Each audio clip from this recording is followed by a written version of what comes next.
Break के बाद स्वागत है आप सभी का सी न्यूज भारत में। महाराष्ट्र सरकार की ओर से पूरे जिले में लगभग 1 लाख जलतर जनरेटर हैं और इसका शुभारंभ आज भोकर तालुका के समंदरवाड़ी गांव में नांदेड़ जिला कलेक्टर राहुल कार्डिले और जिला परिषद प्रमुख मेघना कावली द्वारा किया गया। भोकर तालुका में लगभग 10,000 जलतर जनरेटर हैं और चूंकि जलतर उत्पादन की विधि बहुत सरल है, इसलिए बहुत अधिक तकनीकी कठिनाइयां नहीं होंगी। कलेक्टर राहुल कार्डिले ने सी न्यूज भारत से बातचीत में कहा कि जमीन में पानी की निकासी जल्दी होती है और इससे किसान को फायदा होता है।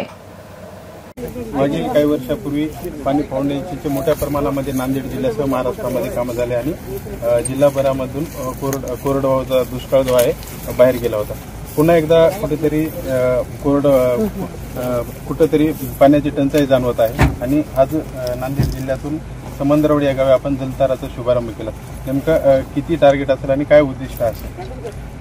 आता आपण सांगितलं की आधी आपण काम केलेलं होतं, तर मला ही आपल्याला सांगायचं की जलसंधारण ही सतत चालणारी प्रक्रिया आहे। आता केलं आणि ते काम 2-4 वर्षांनी त्यात गाळ साचेल, ते गाळ काढणं हा एक आपल्या सामूहिक जबाबदारीचा भाग असतो आणि त्यामुळे ही आम्ही अभियान परत चालू केलंय। याला 2 कारण आहेत। एक तर आता जो आलेला पूर आहे आपल्याकडे आणि अधूनमधून वातावरण बदलामुळे होणारे दुष्काळ, तर त्यामुळे जलतारा नावाचं स्ट्रक्चर जे आहे आम्ही अभियानात घेतलेलं आहे। खूप सोपं स्ट्रक्चर आहे।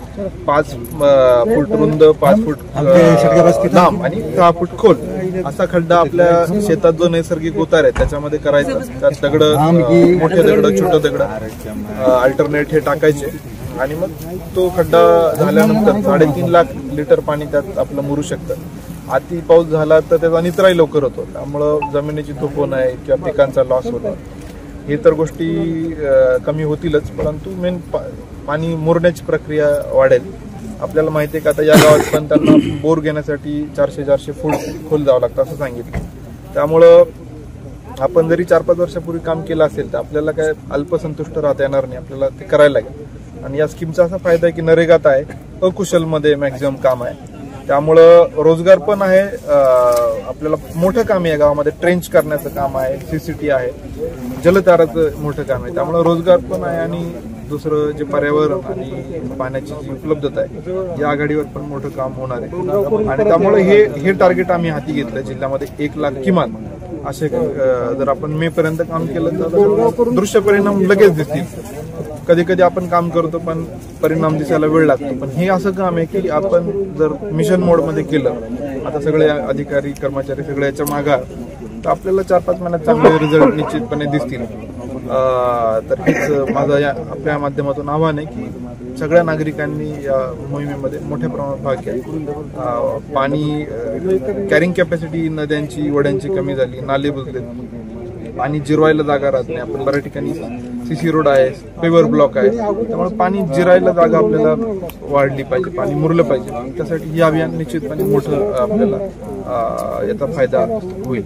तर वाशिम जिल्ह्यामध्ये मोठ्या प्रमाणामध्ये जलताराचे कामं झाले आणि तिथे यशस्वी पण झाला हा प्रयोग। त्याच धर्तीवर नांदेड जिल्ह्यामध्ये होत आहे, पण नाशिकमध्ये अनेक सेवाभावी संस्था, विविध संघटना या कामामध्ये उतरल्या होत्या, जसं पाणी फाउंडेशनमध्ये होतं। त्याच प्रमाणावर जलतारामध्ये ह्या सामाजिक सेवा संघटना उतरणार आहे? हो, नक्कीच उतरतील। आता आपल्याच भोकर तालुक्यामध्ये सेवा समर्पण नावाची संस्था आहे, त्यांनी आता माझं सलग 51 दिवस श्रमदान केलं। नारवटला कातळगाव अभियान त्यामध्ये पण मी आलो होतो, त्यामुळं इथं एक चांगली संस्था काम करते आणि बाकीच्या संस्था पण येतील, आमचं त्यांना आव्हान आहे। आणि याच्यामध्ये सगळ्या संस्था आहेत, लोक आहेत, सहकारी संस्था, सगळ्यांनी जेवढं काम करू आपण, लोकप्रतिनिधी सगळ्यांनी तेवढं कमी आहे। निश्चितपणे सगळे येतील आणि आमचा प्रयत्न तोच राहील, कारण आम्ही आता विषय मिशन मोड म्हणून हातात घेतलेला आहे। तर यासाठी गावामध्ये काही प्रति ग्रामपंचायतीला टार्गेट नेमून दिलेलं आहे? प्रति तालुका टार्गेट दिलेलं आहे, 1 लाखाचं बायफर्केशन याच्याप्रमाणे केलेलं आहे। प्रत्येकाला टार्गेट दिलं आपण, पण ते मिनिमम टार्गेट आहे, म्हणजे त्या टार्गेट किमान आपल्याला करायचं, त्याच्या पुढे तुम्ही जेवढं कराल तेवढं वेलकम आहे। सर, पाणी फाउंडेशनच्या पिरियडमध्ये सर्व जंगलाच्या चारी बाजूनी सीसीटी, डीप सीसीटी यासारख्या गोष्टी राबवल्या गेल्या, त्यावेळेस पाण्याचं खूप मोठ्या प्रमाणात वाढही झाली होती। त्याच प्रकारे जलतारा ही त्याच उद्देशाने राबवलं जाईल? हो, 2 मी सांगितलं 2 उद्देश आहे। एक तर पाण्याचे संवर्धन करणं आणि निचरा करणं पाण्याचा। एक्सेस पाणी, अतिवृष्टी झाली तरी फायदा आहे, कमी पाऊस झाला तरी पाण्याचं पातळी वाढते, ते दोन्ही फायदे आहेत. परंतु हे शेतामध्ये आपण करतोय. जलद बाकी पाणी फाउंडेशनमध्ये जे काम होते, सीसीटी एरिया ट्रीटमेंट ज्याला म्हणतो, CCT, deep CCT, LBS, gabion, हे वरच्या एरियात होतात आणि मग पाण्याचा फ्लो आपण कमी करतो. मग खाली आपण कॅनॉल ड्रेनेज लाईनचे काम आहेत आणि हा जो आहे तो आपल्या शेत एक वॉटरशेड आहे, याला समजून शेतात केला जाणारा उपाय. त्यामुळे हा या सगळ्याचा एक भाग आहे. धन्यवाद. महाराष्ट्र से सी न्यूज संवाददाता कमलाकर बरकमकर की रिपोर्ट। फिलहाल के लिए खास रिपोर्ट में बस इतना ही। देश दुनिया की बाकी खबरों को जानने के लिए आप देखते रहिए सी न्यूज भारत।